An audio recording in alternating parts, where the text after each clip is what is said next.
AFC South preview this now. I'm Tom Hughes. I'm Kevin Shaughnessy. And the king of the AFC South, excluding the 2008 season, has been the Indianapolis Colts. We got one of the greatest quarterbacks of all time. They changed coaches last year. No drop-off at all from Dungy to Caldwell. They don't even need a head coach. They have the quarterback running that team pretty much. The quarterback and Tom Moore, the offensive coordinator. Of course. And there's nothing really negative you can say about this team. They're getting Gonzalez back. The only thing that you can look at this offense, they were the last ranked rushing offense last season. You got to get a year from Donald Brown or a die. One of them has to step up. Bill Polian and the GM criticized the offensive line in the Super Bowl. The Saints, even though they didn't sack Manning, they were getting after him that game. They were hitting him. And that's what you got to do to a quarterback, Peyton. That's the only way you can stop him. Is you got to rattle him with the pass rush. Not necessarily sack him, but at least you got to get it in his head. And listen, this year I got the Indianapolis Colts. They went 14-2 last year. They could have easily went 16-0 if they played their starters. Benched Manning, Curtis Painter, and that's how the Jets got. I think they're going to go 12-4. It's a great team. What else could you say, Kevin? I say 13-3. I completely agree with everything Tom said. I don't like the running game. I never liked the guy coming out of LSU. I don't like Donald Brown. They don't fit the scheme of that team. They need a guy like a Brian Westbrook or a Darren Sproles so they can go out in the pass. Those guys aren't even that fast, really. You need a really big, fast gap back. I love Payton. I love Garcon. I love Wayne. I like Clark. I like Colley. I like Gonzalez coming back. One thing that they always lose every year is Bob Sanders. That's a big key to their defense. He's a great run stopper. He's an average. He's not a huge key to their defense anymore. Not anymore, because Melvin Bull has stepped up. They're used to playing without Bob Sanders. And the one thing I always think, when he is on the team, when he is on the field, that team is completely different. The one thing that I think, I keep saying this has to catch up to them, it hasn't, is that their defensive tackles are small, so teams are always going to be able to run the ball on them, and their corners are really nothing. They're cover two corners, but you got to single them up eventually, you think, and that's how you can beat this team. You run the ball, play action to a receiver deep if you can get a one-on-one with that corner. Now, the next team last year, Houston, went 9-7. One of the best offenses in the NFL. Schaub finally started all 16 games this year. Had a great season. Andre Johnson, pound for pound, the best wide receiver in the NFL. That's not even debatable. The thing about this team has always been their defense. Their front seven's decent. You got Mario Williams, Cushing, who's suspended the first 4 games. They're going to miss him. But you got Ryans. The secondary, though, their safeties played okay last year. You got Pollard from the Chiefs last year. They did lose Dr. Robinson. Big corner. They added Kareem Jackson. I know, but you can't like the corners that this team has. Not at all. Their pass defense is going to be about, let's say, definitely way bottom half of the pack, around 28th to 32. I do predict them going 10-6. He predicts them to have a wild card spot. I predict that they don't. I love Matt Schaub, but Steve Slayton has had a drop off after his rookie year. Ben Tate is now hurt, maybe for the rest of the season. They don't have a 2 receiver. They have a decent 2 receiver. Owen Daniels coming up in the ACL. Jacoby Jones and Walter. He can't stay healthy. He's been injured 1 year. Let's be realistic here. Okay. I like their D-line, though. I think Okoye should have a bounce-back year. I like Williams. I like the other guy, Antonio Smith, that they got from the Cardinals 2 years ago. I like Connor Barwin, their third DN.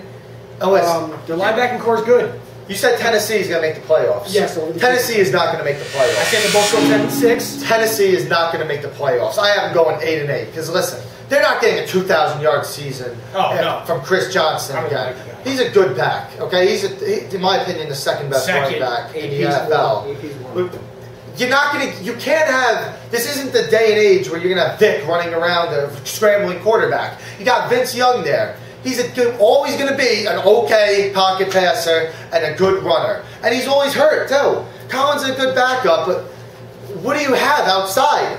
What do you have? Kenny Britt has been a head case the years he's been in the NFL, 1 year. And their D-line, it's always going to be coached good under Jeff Fisher. Yes. But their secondary, Griffin had a down year. Who was their other corner outside of Cortland Finnegan?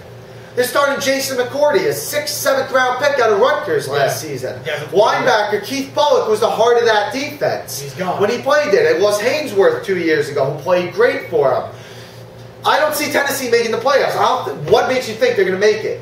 What makes me think is last year, I don't like Chris Johnson that much, but you have to give it to the guy. He's a great runner. Now, what really puts it over the top that I said they're going to tie with the Texans at 10-6, and they're going to take the wild card, is because Vince Young is the X factor. I know you don't like him. I don't have he's a decent quarterback. Here's why I think. When he took over that team from Kerry Collins, who I never liked him getting benched to begin with, he came back and went 8-0, I think it was. 8-2. That's better than having. They're not sneaking up on everybody this year. They're not going to sneak up on everybody. They're not sneaking up. They have a good O-line. They have a good tight end, Jerry Cook, that they drafted last year in the second round. I like Kenny Britt. I think he's going to have a really good year this year. I like Nate Washington as their 2. They did lose Lendell White. They don't got playmakers around there. They don't know, but they have a running Chris back. Johnson are enough playmakers. They have enough weapons right in the backfield to make a 10. They're not sneaking up on them, especially with Indy and Houston in that division. Houston can score on anybody. Yes, I understand. They will take advantage of that secondary. Then you got the Jacksonville Jaguars. Last year they finished 7-9. I got them going 5-11 this year. I got them going 6-10. So I do not understand what they're doing, picking Tyson Olulu at number 10. 10th or 10th or 11th. 10th or 11th pick in the draft. I don't understand it. I don't know what they're doing. You had so many guys above him that guy was predicted to go in the 4th round. Projected. I mean, hey, maybe they do see something. You know, maybe he'll be like one of those no-name picks, and he becomes a stud like Dirk Nowitzki or whatever. That's basketball. I like the pickup of Aaron Cameron. He was a Packer. When they switched to the 3-4, he didn't do good. And then he's back into the 4-3 scheme. He's a great outside pass rusher. They got Rasheed Mathis, who's still good. They got Reggie Nelson, who needs to have a bounce-back year. Or it's a make-or-break year this year for him. Make or break year. They have a great linebacking core. I like Durant. I like Syntham. And I like, who's the middle one? I forget the middle linebacker name. They got Clint Ingram, Darryl Smith, and Syntham. But listen, how much can you really like Garrard? He's a game manager. He's a a game manager with a good running back and no receiver. Sims Walker, he's a decent receiver. He's nothing outrageously special. And who's their number 2, really? Like if they're relying on playing guys like Troy Williamson and Mike Thomas, listen, Troy Williamson couldn't catch a cold in Alaska back when he played with Minnesota. And he's not going to do much this year. Yes. You can't rely on a guy like that. I'm not saying they're going 9-7. I said 6-10. One more win. 5-11 also. I think they're going to be moving to Los Angeles soon. I think they should have picked Tebow just to maybe sell tickets. They should have picked. They needed to pick a quarterback. I like Maurice Jones-Drew though. I don't know if you like him. I like Hercules. He's a tough runner. Good player. He's a downhill runner. He keeps his feet on the ground. He barrels through anyone. He's 5'8". The guy's like a minute man. He's short. Barrels through anyone in his way. I remember 2 years ago when he put Sean Merriman on his ass with a block. That was big, and I love that from guys like that. Well, that's our AFC South preview. This is Tom Hughes. I'm Kevin Shaughnessy. Thank you for watching. NFC's up next.